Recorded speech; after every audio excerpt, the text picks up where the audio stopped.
दोस्तों, आज की सबसे पहली और बड़ी खबर। सरकार का बड़ा फैसला, शादी के लिए अनुमति लेना हुआ अनिवार्य। शादी, तिलक या छेका जैसे कार्यक्रम करनी हो तो इसके लिए प्रशासन के पास स्वघोषणा पत्र देना होगा। स्वघोषणा पत्र के जरिए यह बताना होगा कि वह अपने कार्यक्रम में कोविड-19 संक्रमण से बचाव के लिए सरकार द्वारा जारी सभी दिशा निर्देशों का अनुपालन करेंगे। इसके साथ ही सरकार के दिशा निर्देशों के अनुसार 50 से ज़्यादा लोगों को शामिल नहीं होने देंगे। इससे संबंधित एक फॉर्म प्रशासन की ओर से जारी कर दिया गया है। सभी थानों और प्रखंड विकास पदाधिकारी के पास संबंधित फॉर्म उपलब्ध करा दिया गया है। इस फॉर्म को भरकर थाना और प्रखंड विकास पदाधिकारी के पास जमा करना होगा। आपको बता दें कि ऐसा नहीं करने वालों के खिलाफ प्रशासन कार्रवाई करेगी। रेलवे ने बोर्ड को भेजा प्रस्ताव, रांची हावड़ा के बाद अब ये ट्रेनों को भी बंद करने की तैयारी। रांची से खुलने वाली 2 ट्रेनें, रांची धनबाद इंटरसिटी और रांची देवघर इंटरसिटी को बंद करने की तैयारी चल रही है। ये दोनों ट्रेन ईस्टर्न रेलवे के अंदर है, इसलिए रांची रेल मंडल ने इसे बंद करने का फैसला नहीं ले सकता है। इसलिए इसका प्रस्ताव रेलवे बोर्ड को भेजा गया है। सहमति मिलते ही इसका परिचालन बंद कर दिया जाएगा। आपको बता दें कि इससे पहले 7 मई से ही रांची हावड़ा शताब्दी एक्सप्रेस के परिचालन को बंद कर दिया गया है। इधर रेलवे ने कहा इन ट्रेनों से बहुत कम यात्री सफर कर रहे हैं। मनरेगा योजनाओं में तेजी लाने का निर्देश, श्रमिकों को मिलेगा गांव में ही रोजगार। ग्रामीण विकास सचिव आराधना पटनायक ने उप विकास आयुक्त व सभी प्रखंड विकास पदाधिकारियों को कोरोना संक्रमण काल में श्रमिकों को गांव में ही रोजगार उपलब्ध कराने का निर्देश दिया है। आराधना पटनायक ने उल्लेख किया है कि कोरोना संक्रमण के कारण मजदूर घर लौट रहे हैं और उनके समक्ष रोजगार की समस्या पैदा हो रही है। ऐसे में गांव में ही उन्हें रोजगार के साधन उपलब्ध हो। मनरेगा के तहत सभी गांव में कम से कम 6 योजनाएं संचालित करने का निर्देश दिया गया है, ताकि उन्हें रोजगार के लिए बाहर जाने का मानसिक तनाव से ग्रसित नहीं रहना पड़े। चतरा के एसपी ने पेश किया मानवता का मिसाल, मजदूर के 2 बच्चे की जान बचाने के लिए किया रक्तदान। झारखंड के चतरा एसपी ऋषभ कुमार झा ने मानवता का मिसाल पेश किया है। एसपी ने रक्तदान कर एक मजदूर के 2 बच्चे की जान बचाई है। जी हां, आपको बता दें कि सिमरिया के रहने वाले मोहम्मद तस्लीम अंसारी सुबह से परेशान थे। थैलेसीमिया पीड़ित उनके दोनों बच्चों को बी पॉजिटिव ब्लड की आवश्यकता थी, लेकिन उन्हें कोई डोनर नहीं मिल रहा था।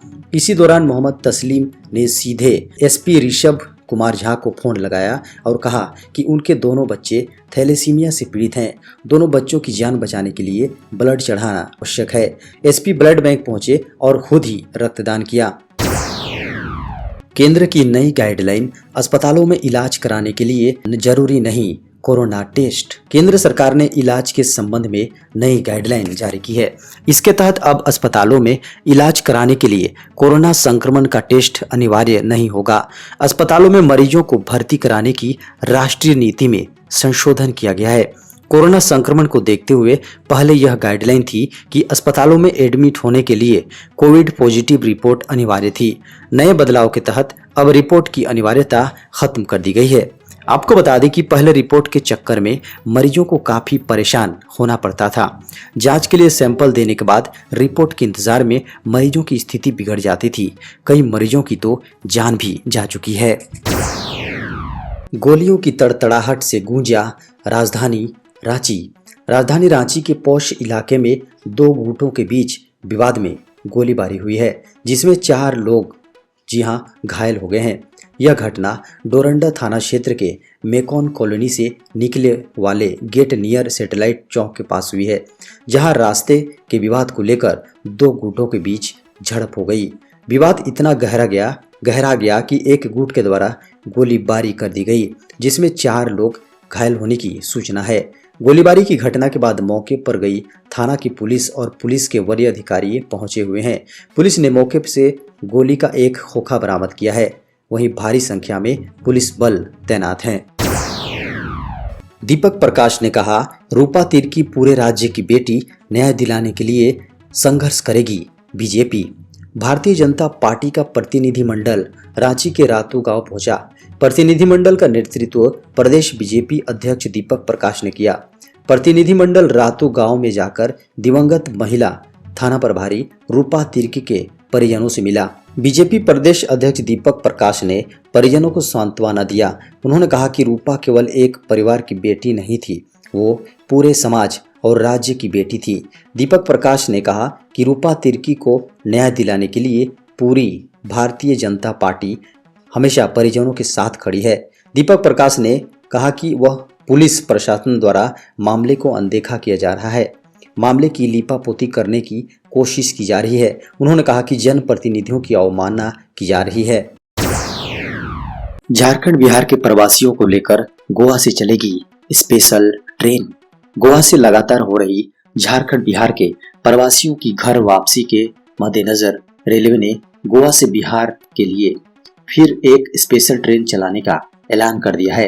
यह ट्रेन वाया झारखंड चलेगी। वास्को द गामा से दानापुर के लिए 8 मई की शाम स्पेशल ट्रेन चलेगी। इस ट्रेन की बुकिंग भी शुरू हो चुकी है। सेकंड सीटिंग से सेकंड एसी तक खाली सीटें उपलब्ध हैं। घर वापसी के लिए अब भी टिकट बुक करा सकते हैं। ज्यादा देर हुई तो कंफर्म सीट मिलना मुश्किल होगा। केंद्र ने स्वीकृत किए 500 ऑक्सीजन प्लांट, झारखंड के हिस्से में नहीं आया एक भी। केंद्र सरकार ने देश भर के लगभग 500 अस्पतालों में प्रेशर स्विंग एडसॉर्प्शन यानी कि PSA ऑक्सीजन प्लांट लगाने की स्वीकृति दी है, लेकिन इसमें एक भी प्लांट झारखंड के लिए नहीं है। इसकी जानकारी मिलने पर राज्य सरकार ने आवंटन पर पुनर्विचार करते हुए झारखंड के लिए भी PSA ऑक्सीजन प्लांट की स्वीकृति देने का अनुरोध केंद्र से किया है। राज्य सरकार ने राज्य में संक्रमित मरीजों की बढ़ती संख्या का हवाला देते हुए केंद्र से राज्य में अनिवार्य रूप से PSA ऑक्सीजन प्लांट लगाने की मांग की है। सीओ के बेटे ने फांसी लगाकर की आत्महत्या, पुलिस जुटी छानबीन में। झारखंड के पलामू जिले में शहर थाना क्षेत्र के सुदना में सतबरवा सीओ योगेश्वर सिंह के बेटे सुधीर कुमार सिंह उम्र 26 वर्ष ने अपने घर में फांसी लगाकर आत्महत्या कर ली। युवक इंजीनियरिंग की पढ़ाई कर रांची में रह रहा था। 2 दिनों पूर्व ही वो घर आया था। बताया जा रहा है कि घटना के वक्त घर में कोई भी मौजूद नहीं था। सुधीर को गुरुवार की शाम से ही घर वाले उसे फोन कर रहे थे, लेकिन उसने फोन नहीं उठाया। आपको बता दें कि जब उसने फोन नहीं उठाया तब उसके परिजन वहां पहुंचे और दरवाजा तोड़कर अंदर घुसे। कमरे के अंदर सुधीर का शव पंखे से लटकता मिला। रामेश्वर उरांव ने कहा, विधानसभा चुनावों के बाद कीमत बढ़ने की भविष्यवाणी सही साबित हुई। प्रदेश कांग्रेस के अनुसार पिछले महीने 5 राज्यों में विधानसभा चुनाव संपन्न हुए। केंद्र सरकार ने चुनाव को देखते हुए ही पेट्रोल डीजल की कीमतों को नियंत्रित कर रखा था। झारखंड प्रदेश कांग्रेस कमेटी के अध्यक्ष सह राज्य के वित्त मंत्री डॉक्टर रामेश्वर उरांव ने शनिवार को कहा कि चुनाव के पहले ही उन्होंने भविष्यवाणी की थी